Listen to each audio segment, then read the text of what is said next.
কি গো, তুমি ব্যাগপত্র গুছিয়ে কোথায় চললে? ব্যাগপত্র গুছাচ্ছি, বাপের বাড়ি যাব। থাকো, তুমি তোমার মাকে নিয়েই সংসার করো, আমাকে নিয়ে আর সংসার করতে হবে না তোমাকে। আবার আজকে তোমরা শাশুড়ি বউয়ে ঝগড়া শুরু করেছো, আবার অশান্তি শুরু করেছো। তোমরা কি আমাকে শান্তিতে থাকতে দিবে না নাকি বলো তো? সব অশান্তি তো আমিই করি, সব অশান্তির মূলে তো আমি। তো তুমি তোমার মাকে নিয়ে থাকো না, তোমার মাকে নিয়েই থাকো তুমি। তাহলে তুমি কি বলতে চাচ্ছ? আমার মাকে কি আমি বাড়ি থেকে বার করে দিব তোমার জন্য? তুমি বলো, আমি কি করব? আমি কোন দিকটায় যাব? তোমাকে কোনো দিকে যেতে হবে না, তুমি তোমার মার সাথে থাকো, আমি চলে যাচ্ছি। তোমার সাথে থাকলে আমাকে আর বেঁচে থাকতে হবে না মনে হয় এই দুনিয়াতে।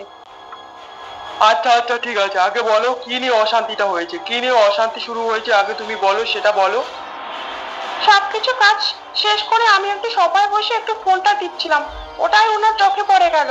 কেন, আমি ফোন টিপলে চোখে পড়ে যায়, আর ওনার মেয়ে যে বসে বসে সারাক্ষণ ফোন টেপে কোনো কাজকর্মই তো করে না, তার বেলা তার চোখে পড়ে না। আমি ফোন হাতে পেলেই, হাতে ধরলেই ওনার চোখে পড়ে যায়। তো এই বাড়িতে আমি থাকবো কেন? আমার স্বাধীনতা যখন নেই, তখন আমি এই বাড়িতে আর থাকবো না। ও, এই ব্যাপার। ঠিক আছে ঠিক আছে, আমি মার সাথে কথা বলে নিচ্ছি। তুমি এত রেগে যেও না, এত রেগে যেও না। একটু আমাকে চাটা দাও। এখন ব্যাগপত্র আর গোটাতে হবে না, তুমি থাকো তোমার মতো করে, তুমি থাকো, আমি মার সাথে কথা বলে নেব। তুমি তো মশার বাচ্চা মশাই, মশা কি মশা রোগ তাড়াতে পারে? তোমার মা যা বলবে তুমি তাই শুনবে, আমি যা বলবো তুমি তাই শুনবে। তাহলে তুমি থাকবেটা কোথায়? তুমি আমার দিকেও থাকবে না, তুমি তোমার মার দিকেও থাকবে না, তুমি মিডিল হয়ে সবসময় থাকবে। সবসময় তুমি আমাকে সাপোর্ট করবে, ওকেও সাপোর্ট করবে। যে কোনো একদিকে তুমি পাটা বাড়াবে, দু নৌকায় পা দিয়ে চলবে না। আর আমি আজকে যখন বলেছি যে বেরোবো, আজকে আমি বেরিয়েই ছাড়বো, তুমি যা করার করে নাও। আমার আর এই রোজ রোজ এত অশান্তি ভালো লাগছে না মা। তুমি ওকে ওর মতো থাকতে দাও না। আমার এই প্রতিদিনের অশান্তি আর ভালো লাগে না। একই অশান্তি একই অশান্তি। এখন দেখো ও বেরিয়ে গেল, তুমিও আটকালে না তাকে, আমি আটকানোর অনেক চেষ্টা করলাম। এখন সন্ধ্যাবেলা ও কোথায় যাবে তুমি বলো?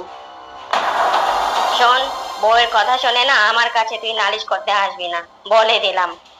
তুই আমার ছেলে, আমি তোকে কষ্ট করে মানুষ করেছি, ও তোকে কষ্ট করে মানুষ করেনি। তাহলে তুই আমার কথা শুনবি। যা, যেখানে ইচ্ছা সেখানে যা। মা, ও পরের বাড়ির মেয়ে। ওর যদি কিছু হয়ে যায়, ওর মা বাবা কি আমাদের ছেড়ে দেবে তুমি বলো? তাহলে পরের বাড়ির মেয়ের সাথে নিজের বাড়ির মেয়ের মতো তো তুমি ব্যবহার করতে পারো মা। ও, মানুষ করলাম আমি, জন্ম দিলাম আমি, আর এখন বউর নামে তুমি কে গাইতে আসছো আমার কাছে? না, তুমি এগুলা আমার কাছে গাইতে আসবা না। আমি যদি বাড়ি হয়ে যায়, তোমার কাছে বোঝা হয়ে যায়, তুমি বলো, আমি চলে যাব।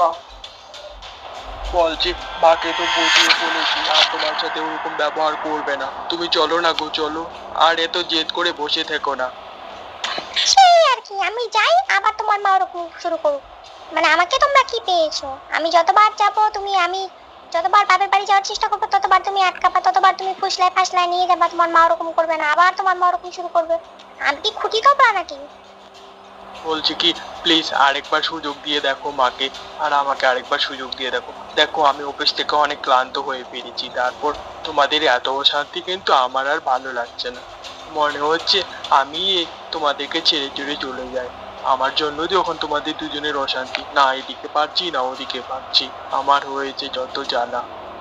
ঠিক আছে ঠিক আছে, এটাই কিন্তু শেষ। এর পরবর্তীতে যদি আমার ভুল আবার ধরে আবার কিন্তু তোমার মা যদি অশান্তি করে, তাহলে কিন্তু আমি কিন্তু তোমার ভাত আর খাচ্ছি না, আর তোমার বাড়িতেও আর থাকছি না। এটাই কিন্তু শেষবার সুযোগ দিলাম।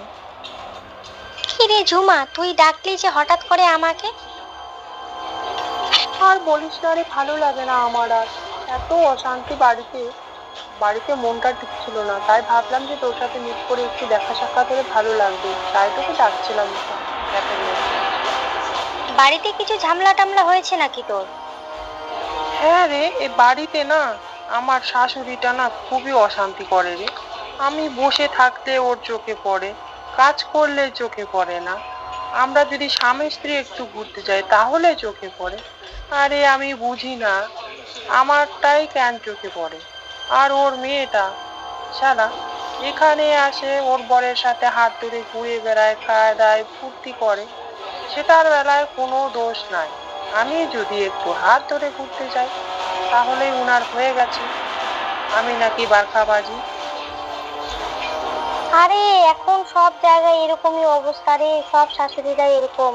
কিন্তু একটাই তুই থামাতে পারিস, তুই যদি নিজে কিছু করিস তাহলেই ওদের মুখ বন্ধ থাকবে, তাহলেই তোকে একদম মাথায় করে ঠাকুর ঠাকুর করে রাখবে।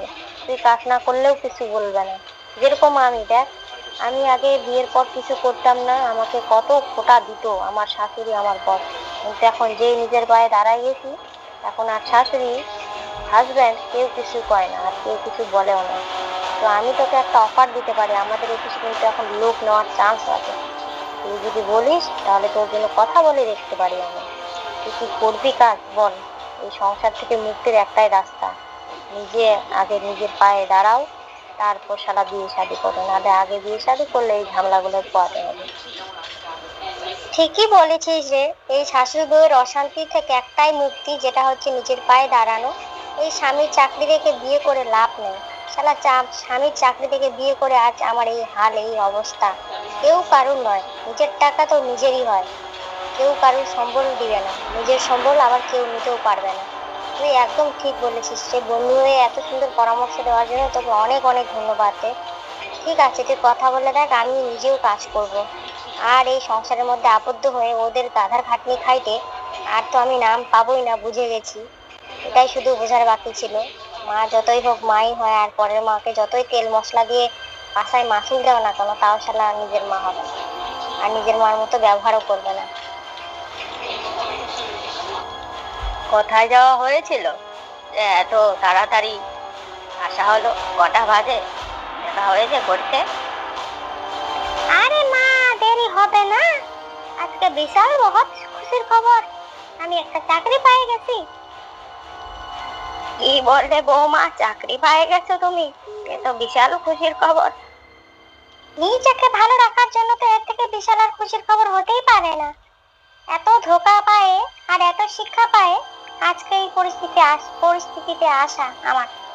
যাই হোক, চাকরিটা পেয়েছি, আপনারা আশীর্বাদ করুন যাতে ভালোভাবে আমি কাজ করতে পারি। হ্যাঁ, আশীর্বাদ তো করবই, আমার সংসারের উন্নতি তো হবে। তবে আর দেমাক বয় মা, মানে দেমাকে আর পা মনে হয় মাটিতে পড়বে না। এখন সব কাজের ভারী বুঝি আমাকেই নিতে হবে। তাহলে ঠিক আছে মা, আমি তাহলে আসলু ঘরে, আমার খাবারটা যাতে ঘরে চলে যায়। হ্যাঁ, ঘরে তো যাবেই, বিশাল কাজ করেছো, তো ঘরে যাবে না? এখন তো আমি বাড়ির ঝি হব আর কি, যা বোঝা যাচ্ছে। তো কিছু বুঝলেন কি বন্ধুরা? শাশুড়ি বউয়ের অশান্তি একটা কারণে দুর্ভোগ পারে, বউকে কিছু করবো হবে। বউ যদি টাকা আনি শাশুড়ির হাতে ফেলায়, তাহলেই কিন্তু শাশুড়ি বউয়ের অশান্তি থাকিবে না। তো প্রত্যেকটা মেয়েরাই আগে নিজের পায়ে দাঁড়াবেন, তারপরে বিয়ে দানা করবেন, তাহলে কিন্তু অশান্তিতে ভুগিবা হবে। তো গল্পটা যদি ভালো লাগে তাহলে অবশ্যই লাইক, কমেন্ট আর সাথে সাবস্ক্রাইব করে দিবেন নতুন নতুন গল্প পাওয়ার জন্য।